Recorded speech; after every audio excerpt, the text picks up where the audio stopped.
Welcome to the Accu-Trade VIN-dow podcast. This week, Robert Hollinshead talks about how the pandemic is affecting the marketplace, buying algorithms, and not selling it to the bottom. Welcome to this week's VIN-dow with Robert Hollinshead. Bob, we got a little bit of a laundry list. Hopefully we can get to a few different things today, but let's begin with what's happening in the current market and what's the current market conditions. That always has everyone's ears perking up when we talk about that. Well, I think it's we don't need to be the Christopher Columbus of telling people that we're now in the I would call it the single most hyper market that I've ever experienced in my life. I mean, that's not something new. Last year on this day is when it officially became a disaster of the world, right? In other words, everybody's shutting down. You didn't know what you were going to do with cars. Some people said they were smart enough to understand they keep them. I was stupid enough to know that we're definitely staying current to the market, so we're selling. And we did exactly that. We stayed current throughout the disaster and then came out the other side to be the brightest days in the history of the wholesale business, right? Where if you're a seller, where anything, you couldn't make a mistake. If somebody paid you to make a mistake, you couldn't do it. You could be Stevie Wonder and just randomly buy anything on four wheels, bring it to a block. And first of all, if you no-sale it, it could only be because you need to get, I would call it admitted to an insane asylum. And as long as you could get them, you could make money, right? So what we got going on now is, I would say, version 2. It's version 2. Where we're watching coast to coast, wherever we're buying and selling cars, pricing, buying and selling, right? We're watching cars, a higher percentage of cars that are bringing way more money since our data shows us in Accu-Trade where the car's been, the pecker tracks of that vehicle since it was born. We're seeing way more cars that are selling more for, we're selling them wholesale for more than they were asking retail last year, retail price 53G, car brings 57,000 on the auction block today. Okay, so what you have there is, if you were going to do some sort of a intellectual study of things and you'd come up with must be something wrong with the data because this is not possible and, somebody doesn't know what they're doing. That's a pontificator's point of view because a pontificator has to use. They're not traders. They're not buyers and sellers. They're not active. They're not on the field. They're in the stands, and they learn throughout their classes of, graduate level statistics and so forth. There's certain norms, and there's anomalies, and there's all kinds of other things. And when something doesn't make any sense, they throw the outliers out.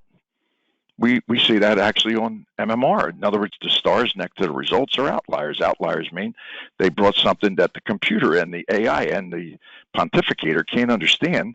So in order to come to a number that makes sense, they got to throw them out because they can't explain it. Therefore, it becomes outside the data set that pontificators use to tell everybody what's good and what's bad. And it went up 0.25%, which translates into I would call it noise to an actual, I guess initially you would say that they do that for people that buy and sell cars, would have some guidance in terms of desirability and where the market direction is going. But it turns out to be only good for other pontificators. It has nothing to do with, like a trader, a person who's their job and their livelihood's based on understanding how they're going to find cars, how they're getting rid of cars, why they get rid of cars, and where they do it. All the rest of the things that have started since the beginning of time, right? So now what we have as we look at this, and, obviously we involved in buying and selling thousands of cars trade, I guess we're up to about a couple 100,000 appraisals a day here. So, we're actually in the middle of something that, if you're going to talk to a trader or a person like a used car manager or a used car dealer or somebody whose livelihood is directly related, or a dealer principal whose investment, in other words, their investment is their portfolio of cars, right? They also have 401ks and stock accounts and all the rest of them, professionals that tell them how to buy and sell stock.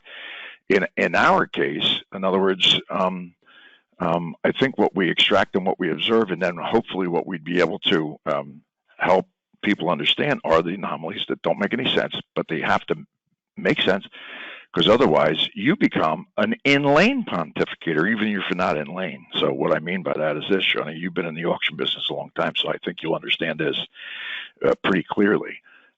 When a car gets up in the wind and a couple people lock up, 3-4 people are now locking up on it on the internet, and it's banging away. And a floor could be, 27G, and the car brings 33G, and you can see where CarMax quit, you can see where Carvana quit. You can see then who really is the best end user. And then everybody in their, I don't like grapes, because you can't reach them. You say you don't like grapes. In other words, the answer would be, oh man, he stepped on his balls on that car. Boy, what's he going to do with that? He killed himself. Okay. The pontificator, the in-lane pontificator at that point, is basically justifying why they don't have the ability to understand why the car brought so much money. And that's like a self-defense mechanism, right? Oh my God, what's he going to do with that car? First of all, what's the difference? In other words, a willing buyer or a group of willing buyers ran a car to a point where they all got sick of bidding, and they don't see how they could actually find a better end use than the person that actually was still standing, right? Now you're starting to see this. I'm watching it very clearly, right? Where I could tell you exactly where certain algorithms from the bigger buyers are set to buy, and they're bidding on just about every car. So therefore the pontificator in the lane once again say, oh, Jesus Christ, they're buying all the cars. Well, no, they're not. I think we covered that in a previous session. No, they're not. What they're doing is putting it on cruise control and ending their bid at a point where they're happy to own it. And therefore, if they own it, when I look at the statistics, it's rare that the car brought anywhere close to too much money. They bought a car for what it was worth. It could be like a little muddy because of equipment or dust or that or whatever, but they bought a car worth the candy. And they need fillers, so they're happy to do that, right? Fillers are cars that actually are in the middle of the bell curve that, you got to fill the holes up. That's not a point car, and that's not a trick car. Something with, too many miles with a little story to it, but it's so cheap anybody in the world can sell it to a, let's call it a different demographic of buyer. You follow me? So when you think about it, Shawnee, and anybody else that's been in our business for a period of time, the pontificator who loves to throw stones at the person that turned out to be the best end user, you know what they do? They go home with a car. And you know something? It's really weird how this works. If you ain't got them, you can't sell them. You can't talk about how much cars you're bringing to a customer when they walk in the door, and they're looking to buy one. If you ain't got them, you definitely can't sell them. You got to have them. Now, what that really means is it's all about, when we talk about our tools, the commoditizer of the VIN, and we give you all the statistics and reality and insurance policies around that, so you can transact with confidence. What it really means is, the market really will dictate what the value of a VIN is. And by the way, when you look back and forth, the swing of that, let's call it the rhythm of the market in different categories of cars, it gets to a point like we are right now on the anniversary of disaster. We're on the anniversary of the second birth of the craziest, most inexplicable, incredibly dumb thing in the world, which is all based obviously in what, Johnny? You guessed it, supply and demand. You follow me?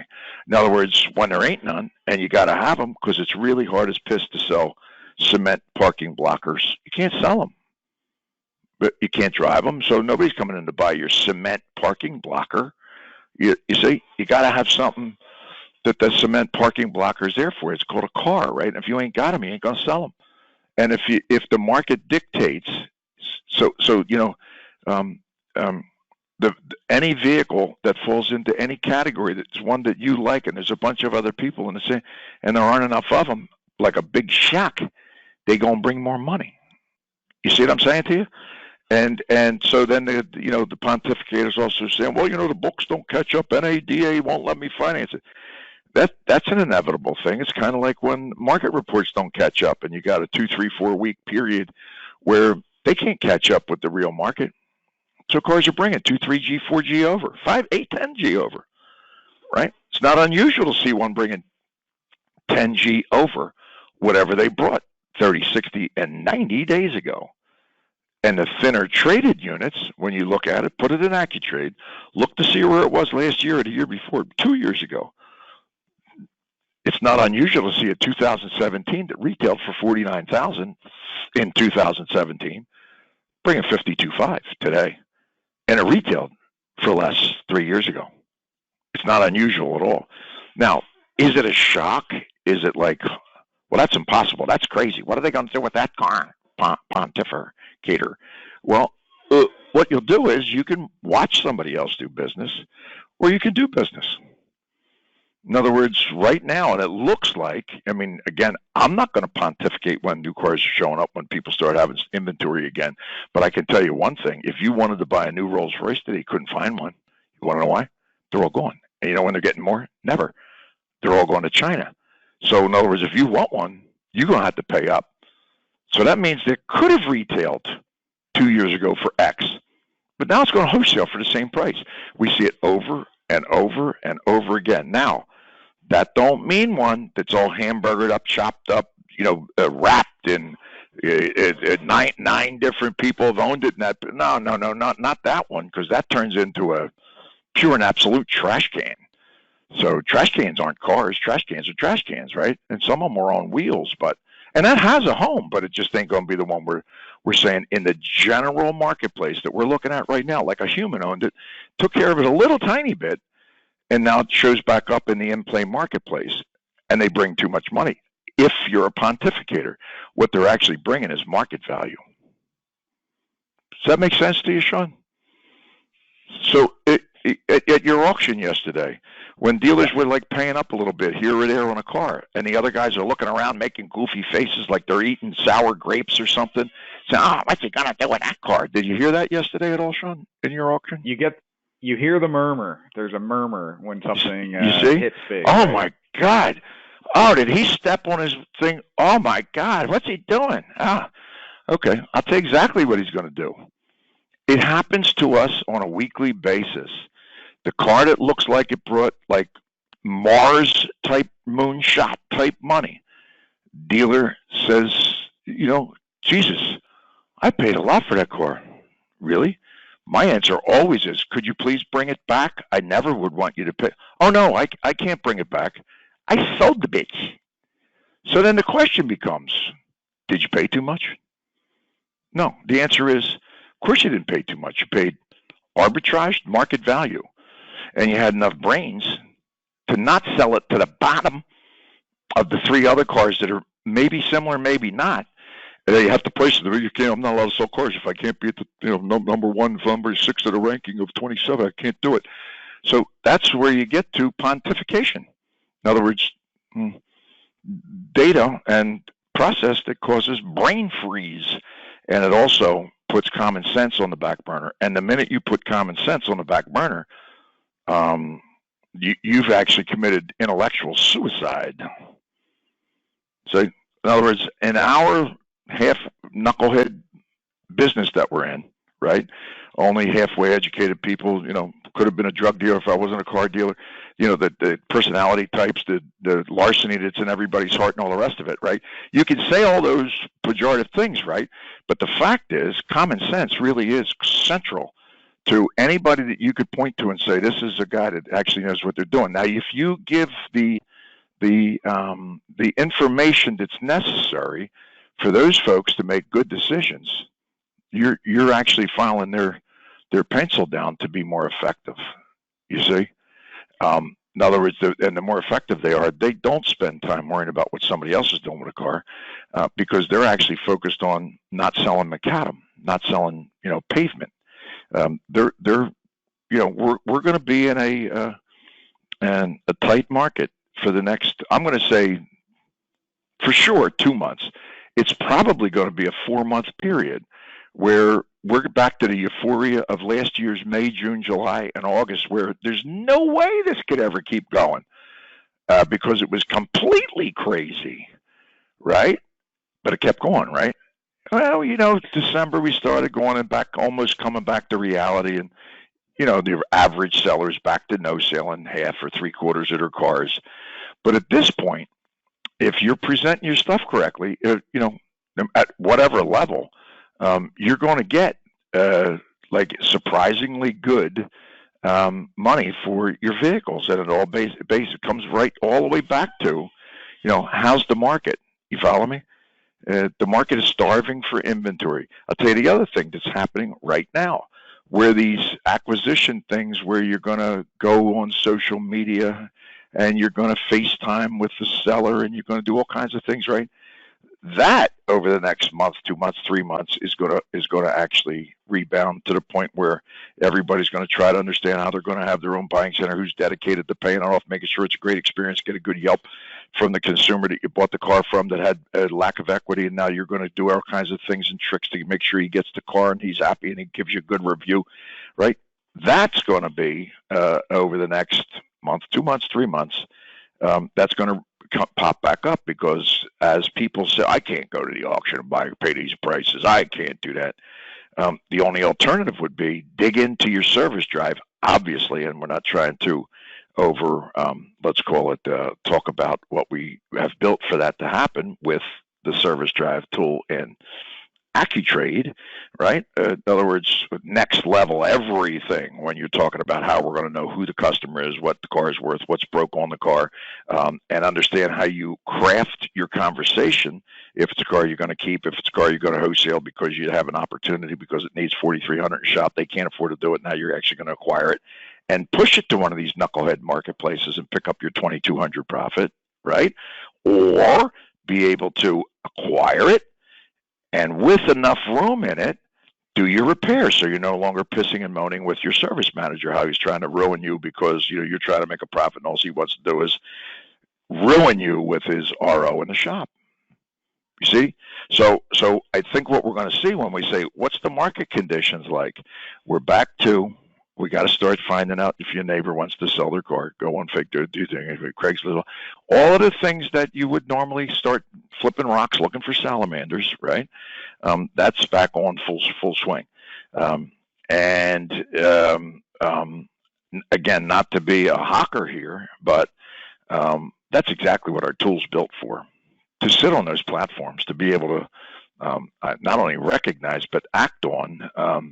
Leveraging our tool in that particular use case to know where it is, when it's, how long it's been, who sold it, look at the pedigree, when it came back, when the last time it was listed, how long it sat there, understand what the accident and the, let's call it the equipment and all of the rest of it means, to know if you're going to call Mr. and Mrs. McGillicuddy and make them an offer they can't refuse.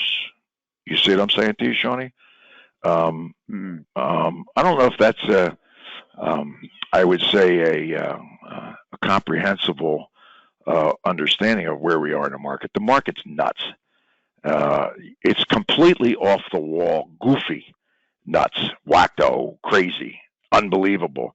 Where when you're buying trucks from Enterprise, which you could never buy it. Well, who in God's name would buy a truck from Enterprise? And you show up at an auction and it clips off 2,700.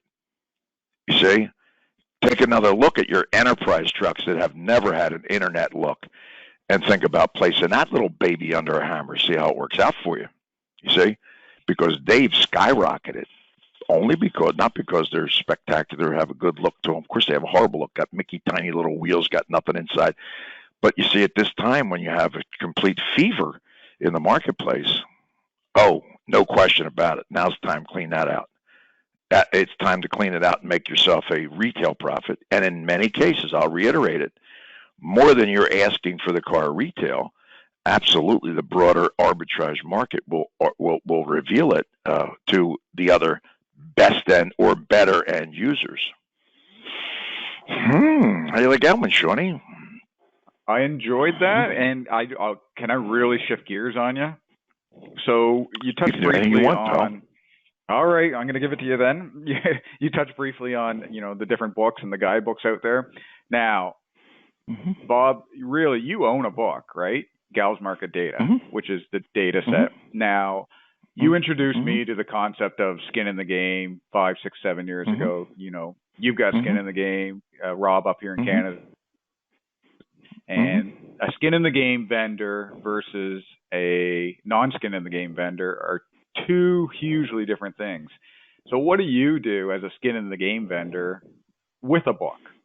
That's like, is there a different Did you introduce something different to the analysts with Gal's market data than existed before as a skin in the game vendor? Of course. So I'm going to give you an analogy that came last night when I'm watching. I couldn't sleep, so as usual, it's the 2:00 thing when things are shooting through your head, and we're doing this, we got to do that tomorrow, and the rest of it. And I got the Ali Frazier fight on, right? And there it is. There's the pontificator sitting in the middle of them. Howard's sitting in the middle, right? Pontificator. You're okay. And the other one says, now what you got is two players on both sides of that, right? That really, they're doing it because we're hyping the fight and all the rest of it, right? But the pontificator, who never got smacked in the face one time in his life, is telling the other people what they do and how they do it, and they should have done it, and he didn't do it, and it's a body shot and all that, right? It's the pontificator, or it's like the cheerleader, or let's say the one up in the grandstands doing analysis. It's different than when you're actually in the cage, and that really is different, right? Watching it's fun and you can talk about it and all the rest of it, but it's different than when you actually get stung. When you get stung, right, something different happens. You learn things like fast, or you're going down or you're not getting back in. And what we do in our business is when you get stung, there's a little tiny. I actually went in for a brain scan, and the guy that did this reading, he says, Bob, I think we have to do this again because this doesn't make any sense. It looks like you've had about 4,000 strokes. So what are you talking about? Are you retarded? I never had a stroke. Look, I ain't dripping. I ain't limping. Yeah, I said, what are you talking about? He said, well, it's very clear. You have little calcium things, thousands of them throughout your brain. So I said, okay, now that helps me understand why two things happen. I can still remember VIN numbers from 45 years ago, and I can remember any car I ever lost on, but I don't remember yesterday morning's breakfast under any circumstance, and it's called skin in the game tattoos, right? So the pontificator that's talking about something, he wouldn't understand. You know where those little deposits came from? Screaming on an auction block. I don't know. 27,000 Fridays in a row. You follow me? Because you got skin in the game and you're peeing in your pants, even though it doesn't look like it. And you really don't need the money, but you really need the money because it's about rejection, Shawnee. In other words, when you have a no sale, if you're a pontificator and you're standing on the block selling a car for somebody else, wrapping a car, or let's say selling a commercial car, there's no electrical shock when you're saying, wait a minute, I got my shit ready. I put it in front of everybody who's supposed to buy it, and everybody rejected me. That rejection and the reflection that it causes, why, how, what we do wrong, was there something missing? And then you go out and you take a peek again just to make sure nothing, and you had 470 people online. You can't understand why nobody's looking at the car. These types of things, skin in the game, basically, is what we're talking about. Not the guy that's standing in the lane with his number 2 pencil, scratching an IBM card. The one that we had in 1959 doing our IQ test, because that's the same one. Now that person doesn't know if a car sold or didn't sold because he already marked it down clean, and then somebody ran it off the money by 8,000. And he marks the number down. Well, that data turns out to be pontificator data.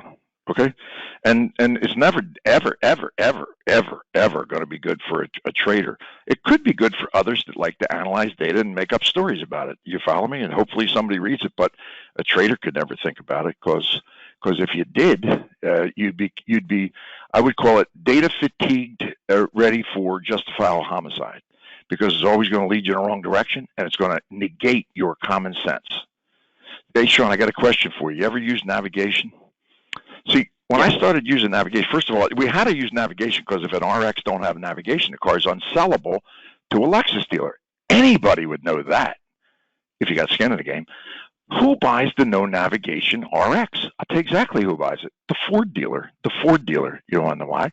They bought an RX. They don't know nothing about why it has to have nav, because categorically it can't be bought by another Lexus person that knows anything about Lexuses. They wouldn't buy it if their life depended on it. You see that? So now, what will a Ford dealer find out when he takes it home? Tattoo time. You don't buy RXs with no nav unless they're dramatically reduced in value.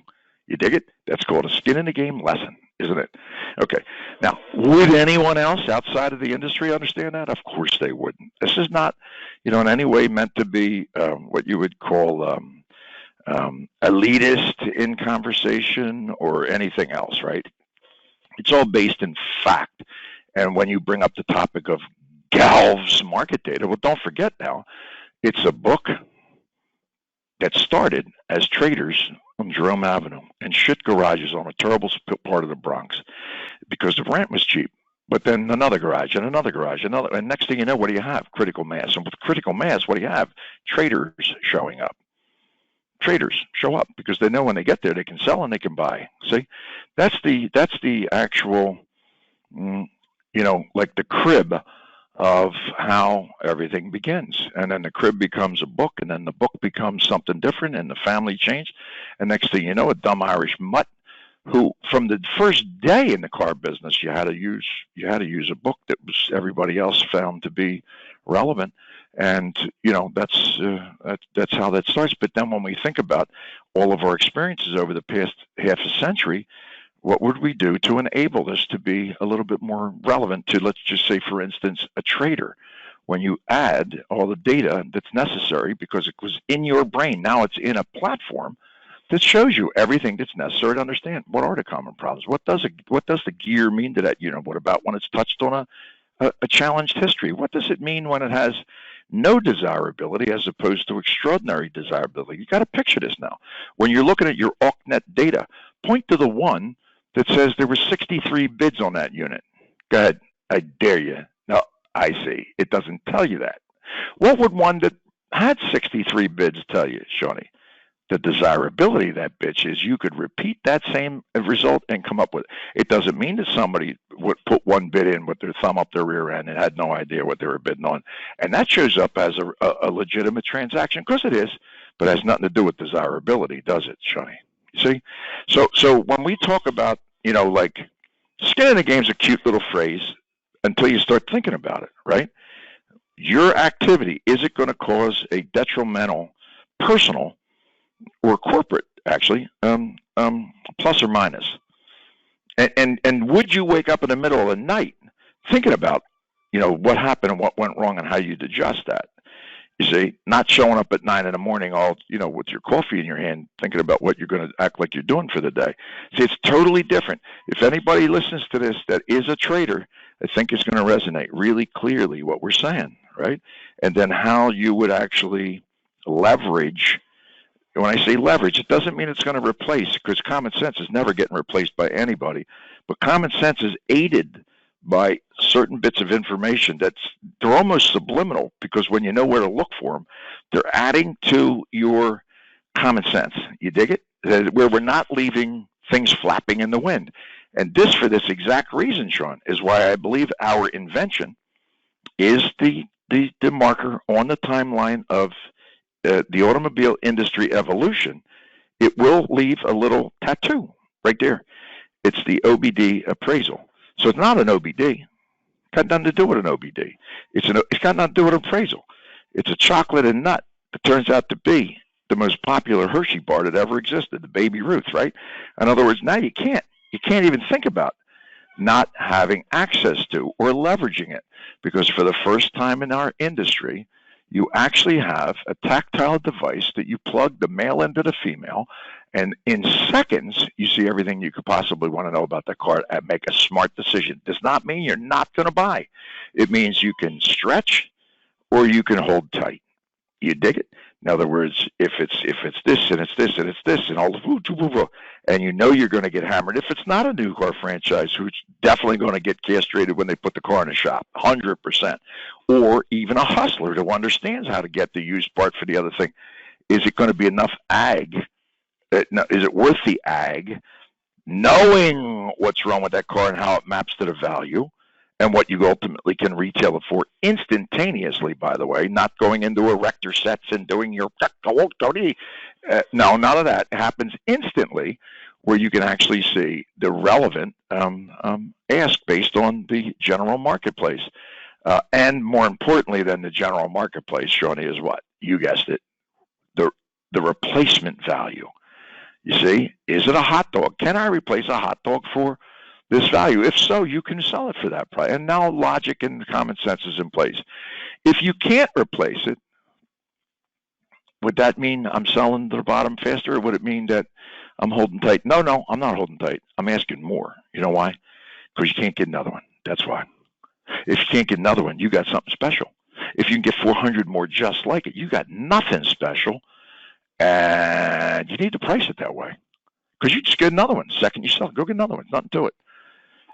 That comes back to current market conditions there, Shawnee. See, that throws another little wrench into the common sense. See, can you get another regular something when regular things are also scarce? You see, that's how we tie that, I think, back in, Sean, because it's not a singular, it's a compound equation. This is not arithmetic. It's not even math.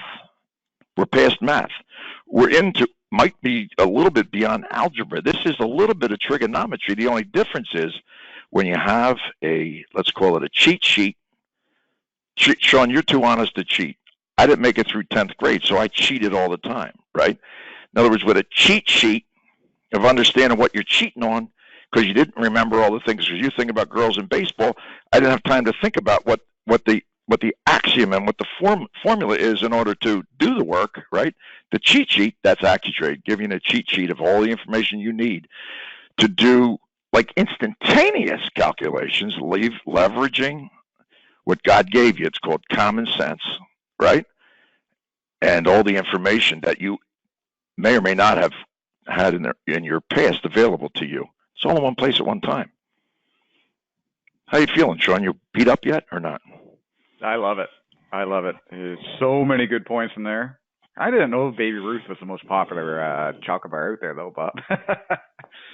Well, it's not. If you look at the world's wealthiest people, turns out your favorite chocolate bar, the Baby Ruth, created, I think it's the fourth wealthiest individual in the world.